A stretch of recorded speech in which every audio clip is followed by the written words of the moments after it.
Voilà. Bonjour. Je suppose que je peux y aller. Il est 15 heures. Rémi, tu me fais signe. Oui, c'est bon. OK, on y va. Bienvenue à ce webinaire. Merci de rester chez vous et de ne pas profiter du soleil, mais on l'aura encore le reste de la semaine, donc vous ne le raterez pas. Un webinaire qui s'appelle Bruxelles c'est clair. C'est un webinaire en fait qu'on avait prévu pour les midis bruxellois, mais malheureusement, vous savez, on n'a pas pu les faire et donc on a décidé de le faire comme ceci. Sachez que le musée de la ville de Bruxelles, qu'on appelle la Maison du Roi, la Broodhuis en néerlandais, est ouvert et donc vous pouvez venir visiter le musée. Vous pouvez aussi demander une visite guidée. Mais ici, je vais vous présenter des œuvres du musée qui ont à voir avec la lumière. Et donc, quand je parle de la Maison du Roi, je parle de la Grand Place, parce que notre musée se situe sur la Grand Place, en face de l'hôtel de ville. Et j'y suis guide. Et aujourd'hui, Rémi Foulon est le responsable de la technique et je l'en remercie, bien sûr.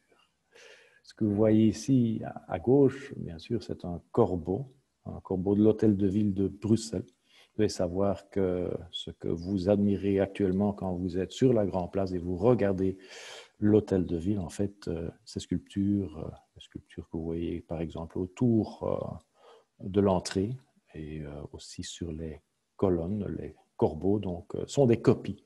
Les originaux se trouvent dans notre musée et bien sûr valent la peine d'être vus et donc ça vaut la peine de venir voir notre musée. Ce que vous voyez, c'est une dame et un religieux, mais derrière la dame, vous voyez un monstre, un diable. Et vous savez que le danger, le plus grand danger, c'est surtout pendant la nuit. Donc, qu'est-ce qu'il faut faire pour diminuer le danger? Bien sûr, il faut de la lumière et c'est de cela que je vais vous parler. Quand on parle de saint à Bruxelles, parce que vous savez que ici, Gudule, que vous voyez, la Gudule est une sainte. C'est une jeune fille qui vivait au 7e et au début du 8e siècle. C'était la fille du comte mérovingien Witger de Lorraine et de son épouse Amalberga de Maubeuge, qui était sainte.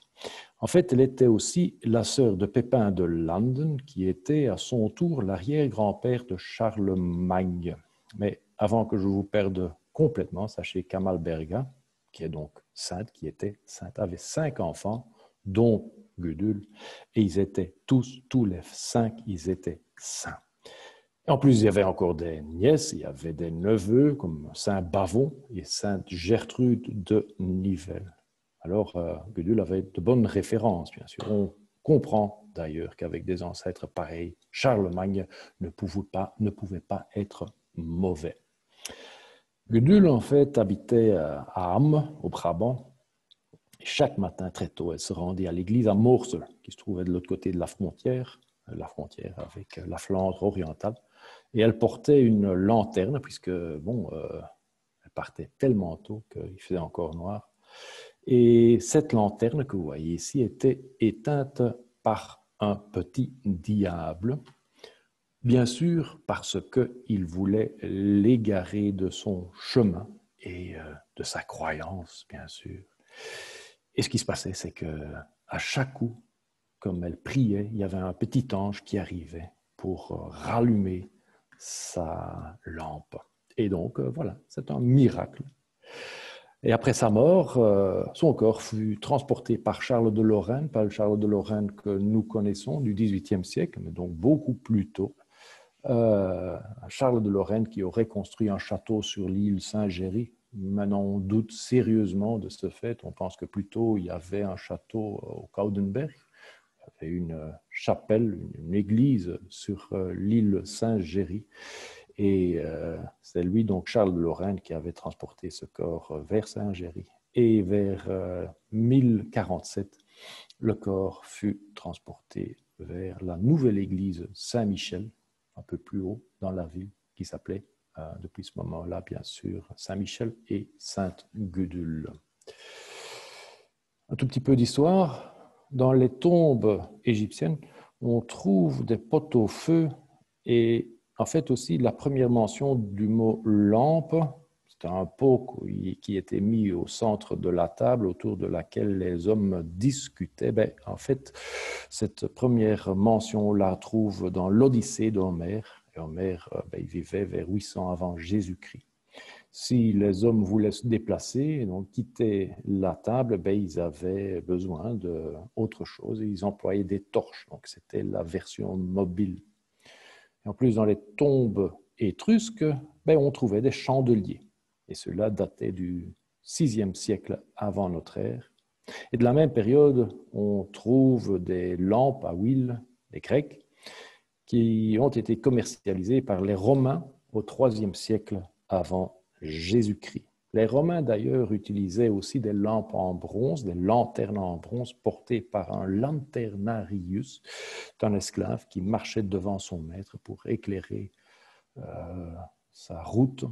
Et donc, le design, comme vous le voyez, n'a pas encore changé depuis, puisque Gudule porte une lampe similaire. Les endroits qui étaient éclairés au Moyen-Âge, parce que vous devez savoir qu'après la tombée de la nuit, les gens ne sortaient plus, c'était beaucoup trop dangereux.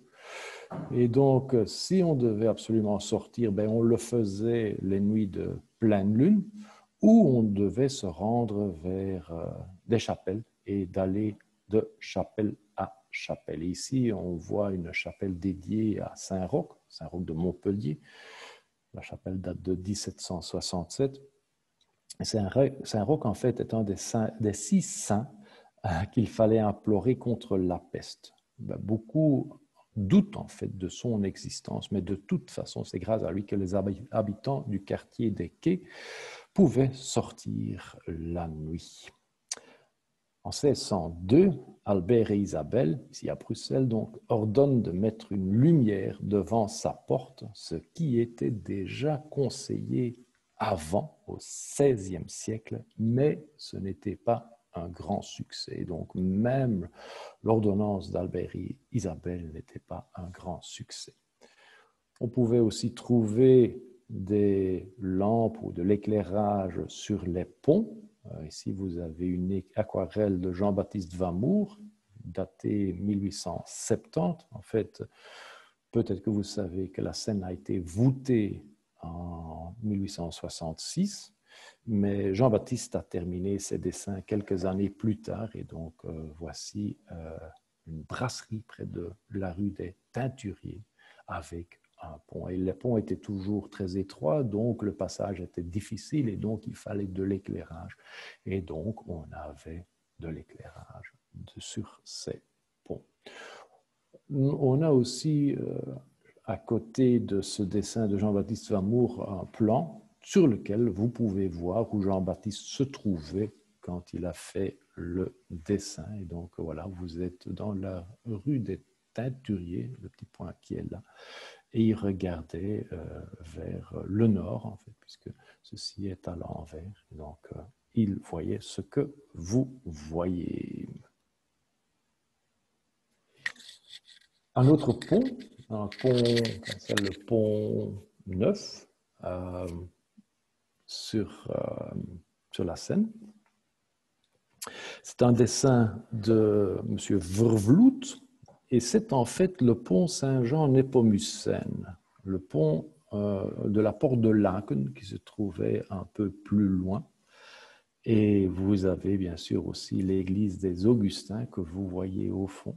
Et donc, en 1867, toutes ces maisons, tous ces ponts ont été démolis. Il y avait environ 1000 maisons qui ont été détruites pour pouvoir faire là où se trouve le piétonnier de nos jours, le boulevard Anspach, boulevard Jacquemin, boulevard Adolphe Max. Et donc ici, on est sur le pont Saint-Jean-Népomucène. Et le voici, puisqu'on a détruit le pont, mais heureusement, on a gardé Saint-Jean et on l'a mis dans le musée. C'est une sculpture qui a été faite en 1725 par Jean de Kinder. Jean de Kinder avait déjà fait la sculpture de la Meuse dans la cour intérieure de l'hôtel de ville de Bruxelles. Et donc, c'est lui qui a réalisé cette belle sculpture près de la porte de Laken. Saint Jean Nepomucen, qu'on voit d'un peu plus près ici, c'était Saint Jean de Nepomuk. C'est un village en Tchéquie qui était prêtre à Prague. On parle de la fin du XIVe siècle. Il était fort aimé, mais il fut jeté par-dessus le pont sur ordre du roi Venceslas IV, le roi qui était jaloux, et il était fou furieux parce que le saint ne voulait pas briser le secret de la confession. C'est-à-dire qu'à ce moment-là, il n'était pas encore saint, mais comme on l'avait torturé, il en est mort après, ben voilà, il est devenu saint et il protège depuis lors pas mal de ponts. Si vous allez à Bruges, par exemple, vous avez tout près du Beffroi, vous avez aussi un pont Saint-Jean Nepomucen. Autre endroit où on pouvait trouver de l'éclairage, c'était aux portes de ville.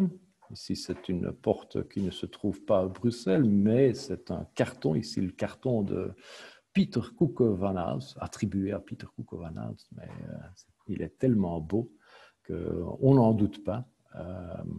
Peint ici en 1535, vous savez qu'un carton, c'est ce dont on a besoin pour pouvoir réaliser des tapisseries. Donc on demande à un artiste, un grand artiste, de réaliser un projet. Ici donc, ce beau carton. En plus, Peter Couke van Hals qui avait fait un voyage à Rome, c'est pour ça qu'on voit ici la porte Ostia, devant laquelle le Saint Paul aurait été décapité. C'est ce que vous voyez ici. Eh bien, c'était le beau-père de Pierre Bruegel l'Ancien. Mais pourquoi est-ce que je vous montre ceci? Pas seulement parce que c'était une œuvre magnifique qui se trouve dans notre musée, mais aussi parce que des portes étaient des endroits où on mettait des torches. Vous allez peut-être, vous avez déjà vu la porte de Halle chez nous, ben, quand vous êtes dans le passage de la porte, vous pouvez voir à plusieurs endroits, des endroits où on pouvait poser des torches pour éclairer ce passage, puisqu'il s'agit bien sûr d'un tunnel fort sombre, et donc il fallait de l'éclairage. Une porte bien de chez nous, c'est la Steenpoort. Vous voyez ici, bien sûr, la fontaine de la Steenpoort, probablement la raison pour laquelle M. Putart a fait ce dessin, mais c'est bien sûr une porte, la porte qui se trouve juste à côté de la tour Anissens, qu'on trouve toujours maintenant, on peut toujours la voir. Et la porte, malheureusement, n'est plus là, puisqu'elle était un peu dans le chemin, encombrante, mais bien sûr, il y avait aussi de la lumière. Et donc, comme vous le voyez, on ne trouvait pas seulement de l'éclairage, mais on pouvait aussi trouver de l'eau à côté de ces portes. Les chandeliers, donc à l'intérieur des bâtiments, ben voilà, les intérieurs étaient illuminés par des chandeliers. Ici, vous en voyez deux, voilà, qui sont là, qui sont représentés sur le retable de Saluzzo, retable réalisé à Bruxelles vers 1500-1510, pour une chapelle privée d'une famille aristocratique de Mondovi au Piémont, et qui ont offert ce retable plus tard à la cathédrale de Saluzzo. Et ça se trouve à environ 1000 km au sud de Bruxelles, 60 km encore en dessous de Turin. Heureusement, la ville de Bruxelles a pu l'acheter au XIXe siècle, et donc c'est la raison pour laquelle vous pouvez voir cette œuvre magnifique dans notre musée, probablement sculptée par la famille Bormann, comme vous pouvez voir ici, Jan Bormann II, assisté par son fils. Il y a aussi des panneaux extérieurs qui ont été peints par Valentin Van Orley, le père de Bernard, du grand Bernard Van Orley. Les chandeliers que vous pouvez voir ici, qu'on pouvait trouver donc dans les maisons des plus fortunés, ben, ils ressemblent toujours à ce qu'on trouve dans les églises. Et on les retrouvait déjà dans les tombes étrusques du VIe siècle avant notre ère. Votre chandelier, vous l'avez ici à gauche sur une tapisserie, la tapisserie de François de Tassis. Comme vous voyez, carton attribué à Bernard Van Orley, le fils donc, de Valentin, vers 1516-1518. Donc, c'est une œuvre qui balance en fait entre le gothique et le Renaissance. Le gothique, puisque réparti en plusieurs scènes par des piliers qui se trouvent entre les scènes, les différentes scènes. Mais cette tapisserie a été réalisée, en fait, c'est le numéro 3 de 4 tapisseries et a été réalisée ils ont tous les 4 été réalisés pour la chapelle de l'église du Sablon où les princes de Tassis ont leur crypte. Et donc, ici, ce que vous voyez, c'est Béatrice Soetkens, la jeune femme, parce qu'on disait que c'était une jeune femme, qui va dérober une sculpture, une statue magique de la Vierge. On l'appelle dans le livre Vrouw Stoksken, la Vierge sur la petite branche. C'est une scène qui se déroule en 1348. Et donc, Béatrice va dérober cette sculpture. C'est un miracle, puisque vous voyez que l'homme qui voit ce qui se passe, il est paralysé. C'est le premier miracle. Le deuxième miracle sera qu'elle arrive à Bruxelles par bateau. Et donc, elle doit remonter le fleuve. Donc, le miracle a poussé le petit bateau. Et puis, la sculpture a été portée en triomphe vers l'église des Archers, donc c'est l'église du Sablon. Malheureusement, la sculpture a disparu pendant les guerres de religion, mais ça nous laisse encore de nos jours l'Ommegang. Vous avez regardé le chandelier, ben voilà, vous avez pratiquement la même chose ici dans notre musée. C'est des chandeliers en argent créés par un orfèvre bruxellois. Vous devez aussi savoir que depuis le XIVe siècle, le métier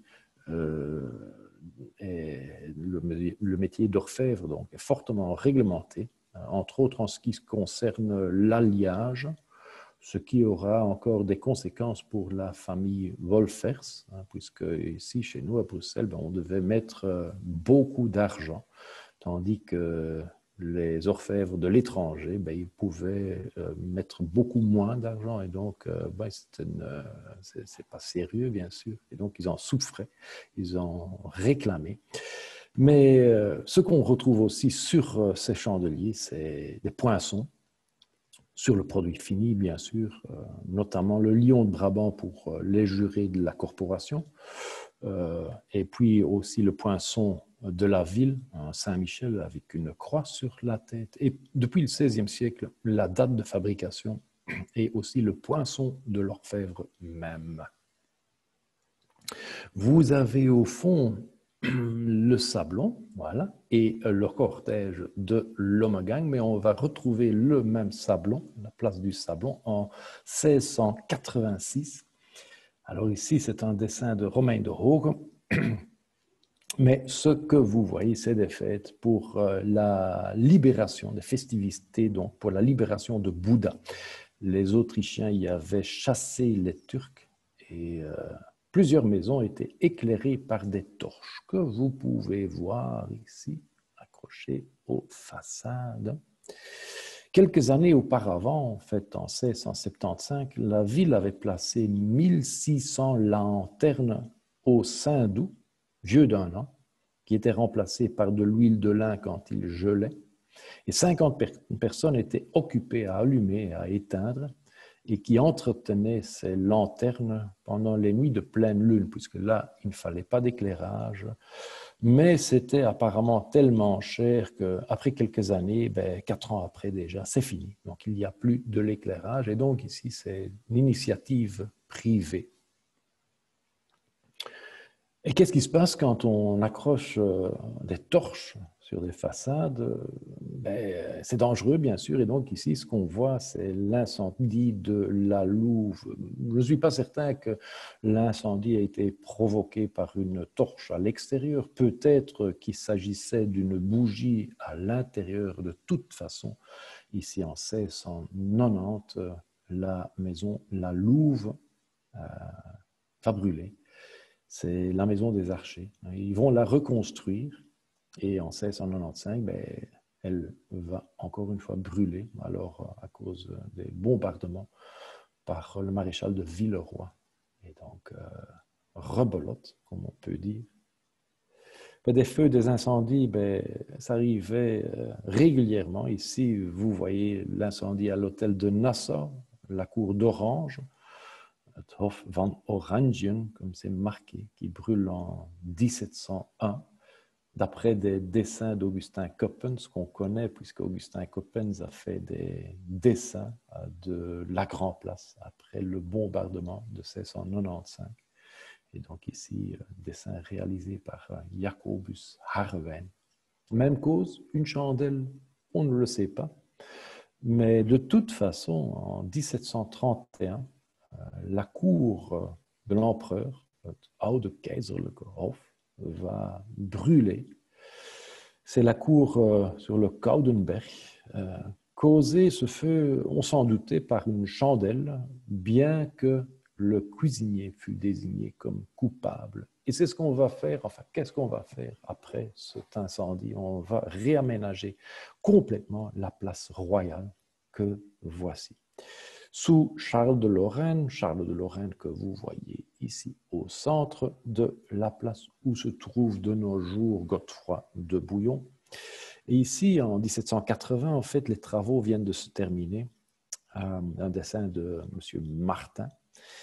Et malheureusement, on n'y aperçoit pas encore de réverbère, bien que nous sachions qu'on en avait déjà sur la place, on en avait déjà dans la rue de la Madeleine, parce que Charles de Lorraine apparemment était grand fan des réverbères, une invention assez récente en fait. Et donc, il en avait fait mettre sur la place et dans la rue donc, de la Madeleine.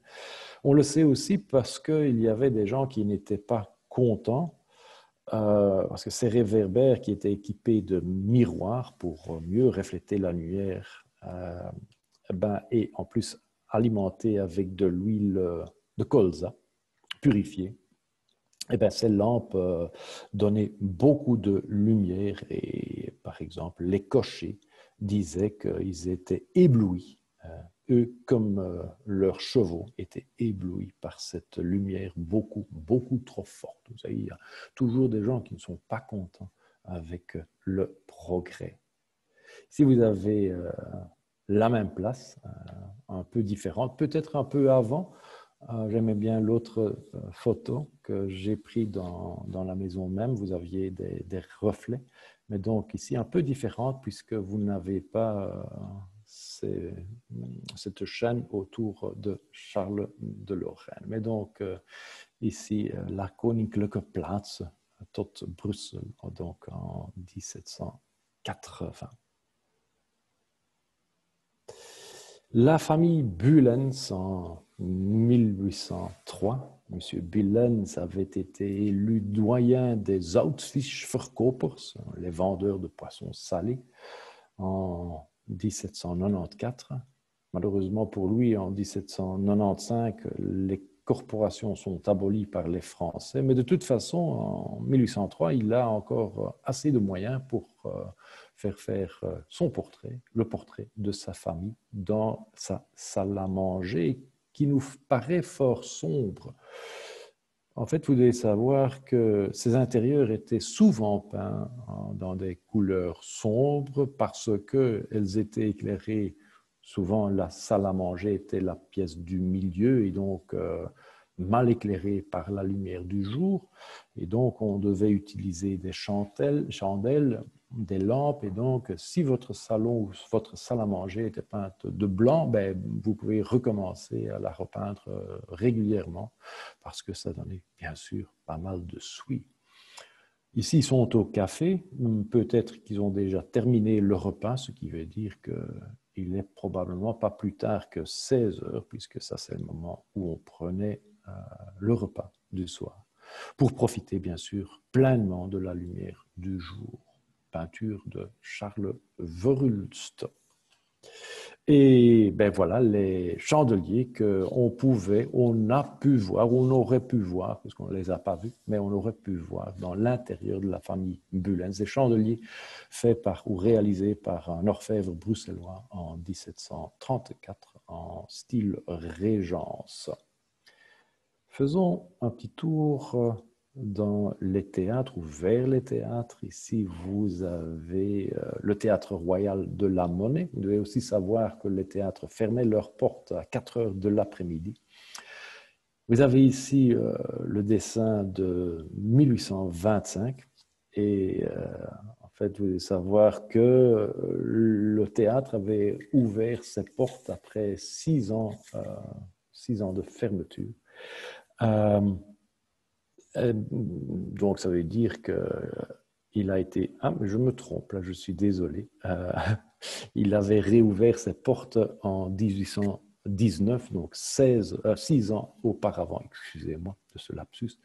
Et donc, il est ouvert depuis 6 ans. Et on sait que c'est l'année pendant laquelle Bruxelles utilise comme une des premières capitales européennes, comme une des premières villes européennes, du gaz pour éclairer les rues. Vous avez ici les lampes au gaz qui se trouvent là, et bien sûr aussi ici sur la place. Nous devons en fait l'éclairage au gaz à Peter Minkelers, qui est né à Maastricht en 1748, mais qui était actif à Louvain. Il avait étudié à Louvain, il était prof à Louvain. Et grâce au soutien de Louis Anglebert, duc d'Arenberg, dit le duc aveugle, en fait, il a pu inventer, enfin non, il a pu découvrir plutôt le gaz qu'on extrayait du charbon comme moyen d'éclairage.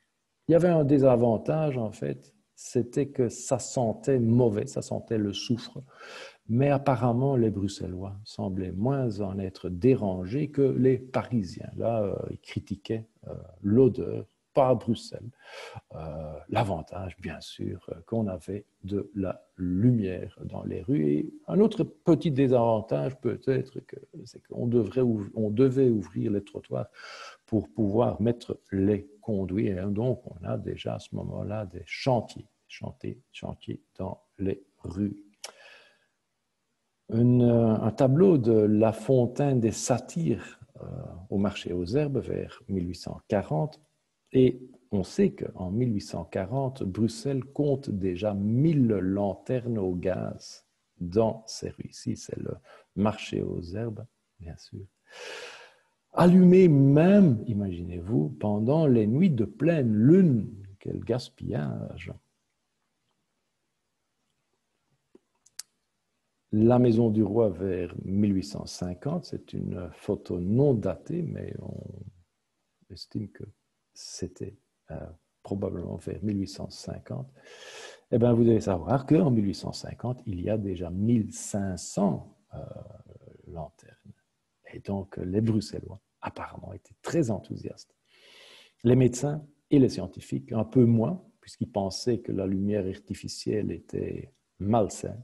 Et le clergé était encore beaucoup moins enthousiaste, puisqu'il constatait que les Bruxellois n'allaient plus dormir.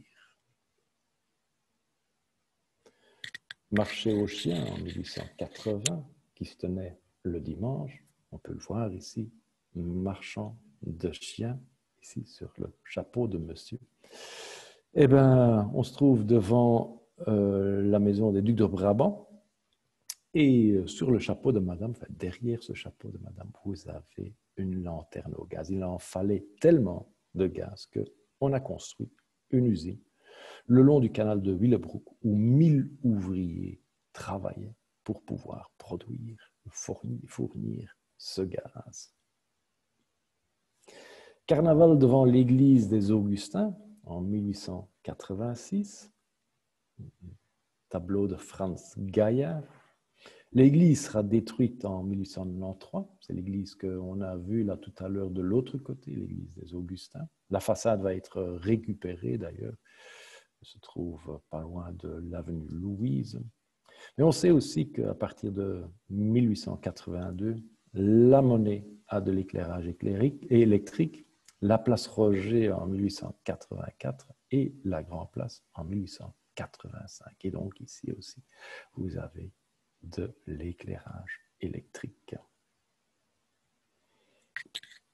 La rue Notre-Dame en 1894, c'est un tableau de Jacques Carabin, né à Amsterdam en 1834 et mort à Schaerbeek en 1933, donc presque 100 ans après. Il avait 99 ans. Imaginez-vous l'évolution luminaire que ces gens, à ce moment-là, surtout si on vivait aussi longtemps que lui, la révolution luminaire que ces gens pouvaient voir, éclairage aux chandelles, et puis à l'huile, à partir de 1859 au pétrole, et pour l'éclairage des rues, le gaz, à partir de 1819, et à partir de 1882, la lumière électrique. Et donc, voilà, ici, les lampes. Encore Carabin, la montagne de la cour, un an après le dessin ou la peinture que vous avez vue ici en 1895. Le problème, c'est qu'à cause de cette lumière artificielle, on pouvait travailler davantage. C'est un problème? Oui, c'est un problème, puisque en fait, les ouvriers devaient travailler 12 à 15 heures par jour, puisque le soir, ils pouvaient rentrer en sécurité, puisque les rues étaient éclairées. Donc, on devait travailler beaucoup, beaucoup plus. Photo de la Grand Place vers 1895. Vous avez la rue des Arends ici à gauche. Vous êtes devant aux Armes de Brabant et devant aux Armes de Brabant, vous avez cette lumière électrique. Déjà depuis 10 ans à ce moment-là, les vitrines sont éclairées et cela va changer, bien sûr, la façon de faire du shopping. Mais la lumière électrique va aussi changer la vie sociale à l'intérieur des maisons, comme il y a de la lumière partout dans la maison, on ne doit plus rester autour de la même lampe dans la même pièce. Et donc, on aura aussi une révolution dans les intérieurs des maisons. Enfin, révolution sociale plutôt. Je vous emmène au musée de la Lanterne, qui se trouve dans la rue Émile Delva à Laken. On peut y voir 16 lanternes différentes. Ici devant vous, le modèle Mer du Nord.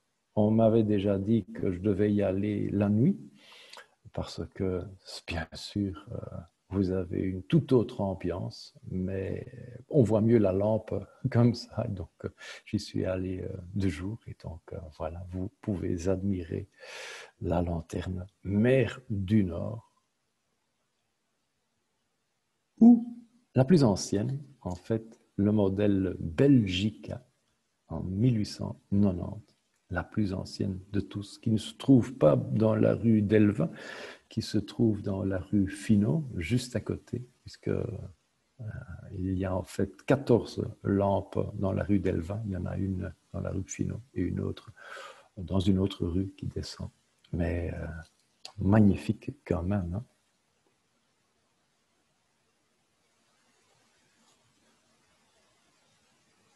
Voilà. Une autre lampe. Le modèle Place Royale de 1900. D'ailleurs, vous pouvez voir sur ces bouts en métal en dessous qui protègent les lampes. Vous pouvez voir, il y a toujours inscrit le nom de la lampe et la date de fabrication. Il y a des gens aussi qui attachent leur moto. Donc, il y en a pas mal qui sont un peu abîmés, mais vous pouvez toujours voir de quoi il s'agit. Un modèle en rien plus massif, c'est le modèle Sablon avec la mention faux vieux que vous avez là. Et donc, c'est vrai qu'elle est assez massive, mais quand même vaut la peine d'être vues, mais les plus belles ou les plus beaux endroits pour aller voir ces lampes, ben bien sûr, c'est sur notre grand place. Et nulle part, les lampes sont aussi belles que sur la place.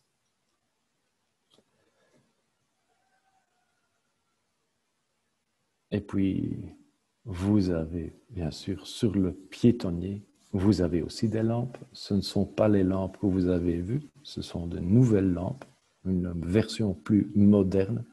Quelque chose ne changera apparemment jamais. On peut utiliser ces lampes, ces réverbères comme moyen pour attacher des messages. Voilà, ici, vous connaissez celui-là dans la rue, le musée des réverbères, dans la rue d'Elva à Laken. Là, vous avez aussi Chat perdu, des messages, différents messages. En fait, les lampes modernes sont différentes puisqu'il s'agit ici d'un éclairage intelligent avec des lampes LED. Ces lampes pourront communiquer via 4G ou par un réseau de radiofréquences contrôlable à distance. Elles seront moins allumées et consommeront moins, mais donneront plus de lumière au moment où des piétons ou des cyclistes se trouvent à proximité. Les premières sont déjà installées cette année et vers 2035, vous les retrouverez partout à Bruxelles. Mais normalement, toujours comme sur la Grande Place, place du Sablon, place Royale, dans leur forme ancienne, comme vous l'avez vu. Je suis arrivé à la fin de mon webinaire. Peut-être que vous avez des questions pour moi. Je vais vérifier cela tout de suite. Peut-être que dans le chat ou dans le Q&A,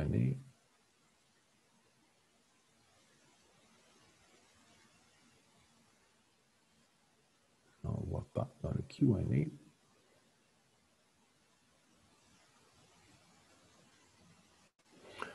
Je vois qu'il n'y a pas de questions, ce qui me facilite bien sûr la tâche.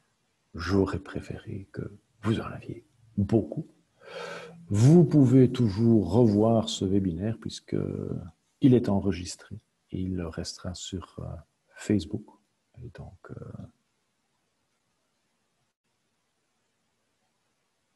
les gens me remercient avec plaisir.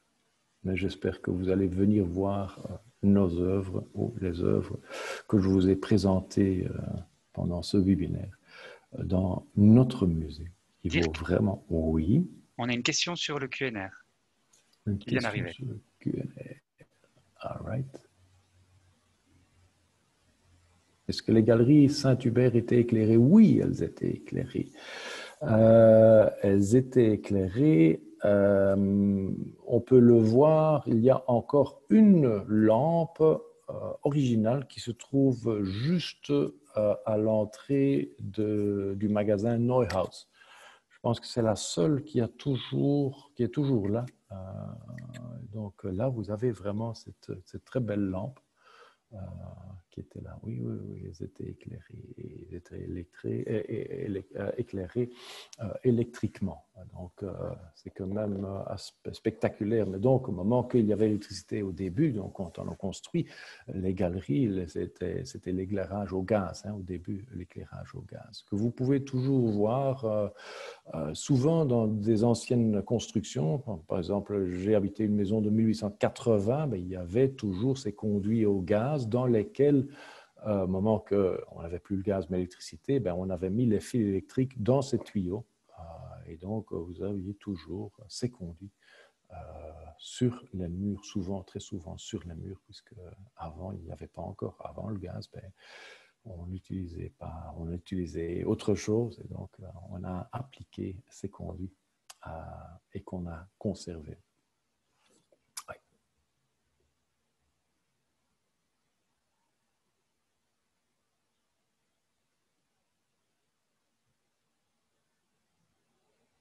Voilà. J'espère que ma réponse est satisfaisante. No open questions. Je suppose que, comme cela, on peut terminer ce webinaire et aller profiter du beau soleil. Faites bien attention de ne pas brûler. Mais de toute façon, moi, je vous remercie de votre attention et je vous souhaite un agréable dimanche. À très bientôt.